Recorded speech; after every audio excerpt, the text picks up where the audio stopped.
무슨 우리 아이가 달라졌어요도 아니고.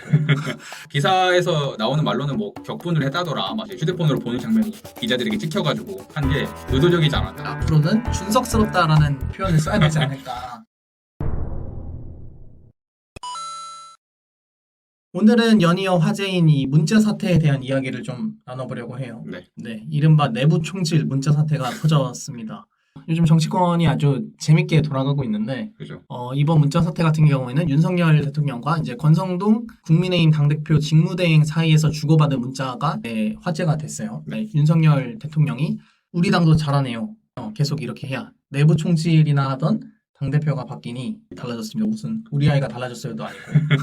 그런 이야기를 해서 지금 파장이 일고 있습니다. 어떻게 보셨어요? 권성동 당대표 직무대행 같은 경우에는 얼마 전에도 논란의 중심이었잖아요. 그쵸. 사적 채용 비리의 이제 근원이기도 하고 그 논란을 해명하는 과정에서 해명이랍시고 한 게 극과 고급 공무원 그리고 서울에서 최저임금 가지고 어떻게 사냐 뭐 이런 말을 하면서 오히려 더 분노를 샀단 말이에요. 그런 상황에서 이렇게 논란이 지금 쉽지 않은 상황에서 윤석열 대통령이 권성동 당대표 직무대행에게 텔레그램으로 메시지 보낸 내용이 우리 당도 잘하네요. 계속 이렇게 해야. 뭘 이렇게 계속 하라는 거지? 지금 잘하고 있다고 생각하는 것 자체도 너무 웃기고. 지지율이 계속 떨어지고 있는 게 보고가 안 들어가는 거예요.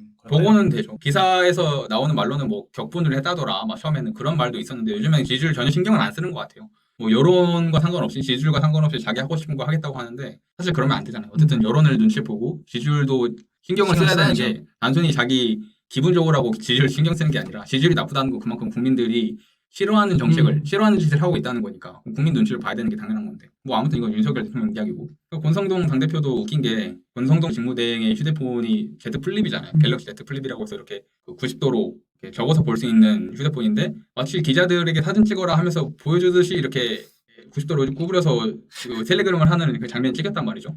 그래서 이분이 예전에 2014년에도 그 국정감사 시기에 그 비키니를 입은 여성 사진을 이제 휴대폰으로 보는 장면이 기자들에게 찍혀가지고 그때도 욕 엄청 먹었거든요. 그거를 기억 못할 리가 없는데 기자들에게 잘 보이게 하려는 것처럼 이제 90도로 접어놓고 마치 찍어라 이러면서 한 게 의도적이지 않았나. 왜냐 최근에 권성동 당대표 직무대행을 두고 국민의힘 내부에서도 이제 논란이 많이 일었잖아요. 원내대표라고 뽑아놨는데 일 열심히 제대로 하고 있는 건 우리가 좀 믿을 수 있는 대표인가? 리더로 삼을 수 있는 대표인가 하는 그런 의구심들이 많이 생기고 있는 와중에 이제 권성동 대표 딴에는 이렇게 생각했던 것 같아요. 아니 내 리더십을 의심해? 나 대통령이랑 대화하는 사람이야. 내가 곧 윤심이야. 내가 곧 윤 대통령의 마음이다.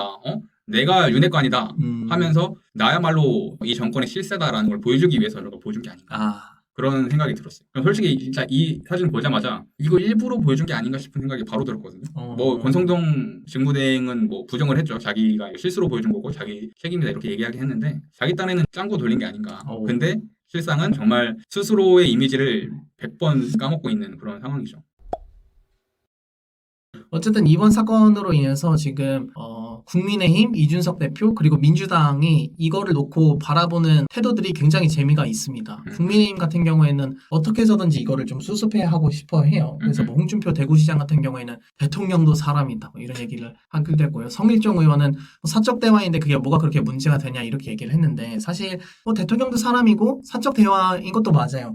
이렇게만 보면 문제가 될 건 없긴 한데 대통령이 그동안 당무에 개입하지 않겠다고 계속 얘기를 했단 말이에요. 실제로 대통령은 행정부이기도 하니까 정당의 당무에 개입하는 것도 적절하지도 않고 그리고 본인도 그걸 알기 때문에 계속 그렇게 얘기를 했는데 이 문자만 보면은 사실은 뒤에서 당무에 개입한 거지 않나라고 하는 합리적인 의심이 갈 수밖에 없는 상황이라서 본인이 했던 말들이랑 전혀 다른 게 움직이고 있으니까 사실 이게 논란인 건데 마치 뭐 국민의힘은 지금 뭐 대통령은 잘못이 없다 이런 프레임으로 가지고 가려고 하는 게 안타깝죠.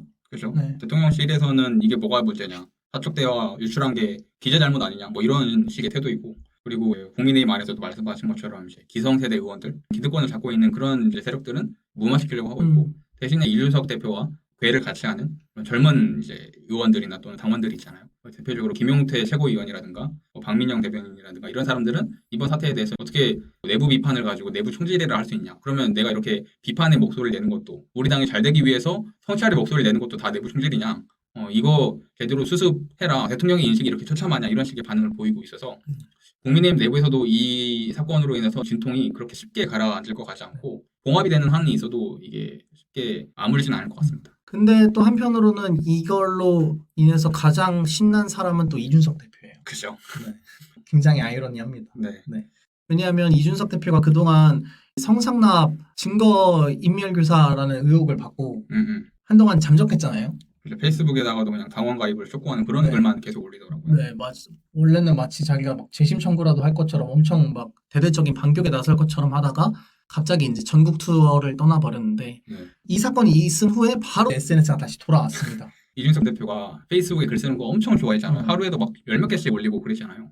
근데 최근에는 하루에 한 개도 안 올릴 때도 있었거든요. 이 성상납 증거인멸에 대해서 아무런 얘기가 없잖아요. 그죠. 그래서 일각에서는 뭐 이준석 대표가 사실로 받아들이고 그냥 징계 수용한 거 아니냐 이런 얘기까지 나왔거든요. 워낙 아무 말이 없으니까. 그죠. 그러다가 이제 갑자기 이번에 SNS에 양두구육을 올립니다.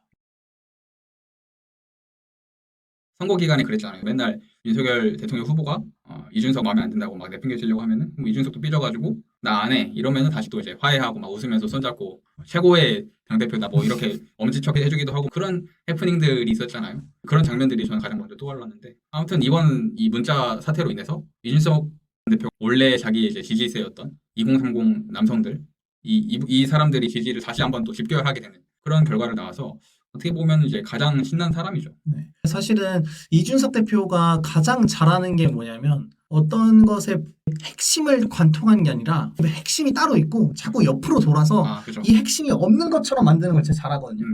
그러니까 지금 본인이 이렇게 전국 투어를 떠난 가장 큰 이유는 성상납 증거를 무마했다라는 그 의혹 때문인 거잖아요. 근데 그거에 대한 이야기는 하나도 없고 마치 내가 저 윤핵관들에게 찍혀가지고 지금 당에서 쫓겨났다. 저 양두구육들을 봐라. 이런 느낌으로 프레임을 다시 짜서 성상납 의혹은 아예 없어지고 되게 억울한 사람이 돼버렸어요. 그렇게 해서 다시 준비를 하는 모습을 보면서 아 진짜 이준석스럽다.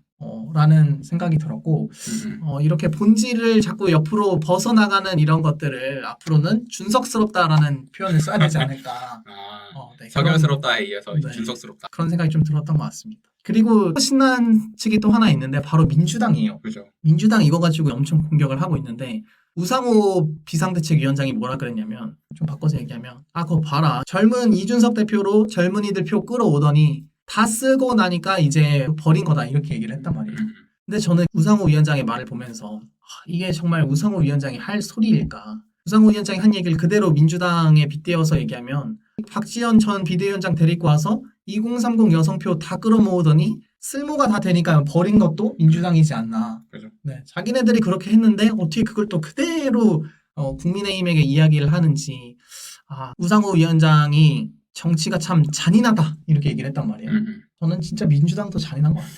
민주당 입장에서는 뭐 신났죠. 그렇겠죠. 사실 민주당은 지금 뭐 하는 것도 없는데 지지율이 오르고 있단 말이에요. 국민의힘과 윤석열 대통령은 지지율이 계속 떨어지고 있고 마치 작년이었나요? 작년에 국민의힘 입장이랑 비슷해졌어요. 국민의힘 아무것도 안 하니까 막 지지율 오르고 그랬잖아요. 그런 상황이 된 거예요. 그래서 뭐 민주당 입장에서도 그렇게 막 강력하게 이번 사태를 언론적으로 끌고 가려는 그런 것은 안 보이고 그냥 국민의힘이 계속해서 내분을 일으키고 자멸하기를 바라고 있는 것 같은데 민주당도 그렇게 만만한 상황이 아니죠. 아직 총선 2년이 남았고 2년이면은 이 상황이 다시 반전되는 것도 충분히 가능한 시간이라서 만만하게 볼 그런 상황은 아닙니다. 정말 우리가 유명한 정치인이 되는 게 맞나 이런 회의감이 들 정도로 이번 문자 사태를 보고 청와대와 국민의힘이 하는 행동, 이준석 대표가 하는 행동, 민주당이 하는 행동들을 보면서 정치는 정말 잔인하고 더러운 거다라는 거를 다시 한번 느끼게 된 그런 계기였던 것 같아요. 그럼에도 우리는 정치를 하겠다고 얘기하고 있잖아요. 정치라는 것 자체가 더럽기 때문이 아니라 더럽지 않은 정치를 만들기 위해서 우리가 하고 있는 거고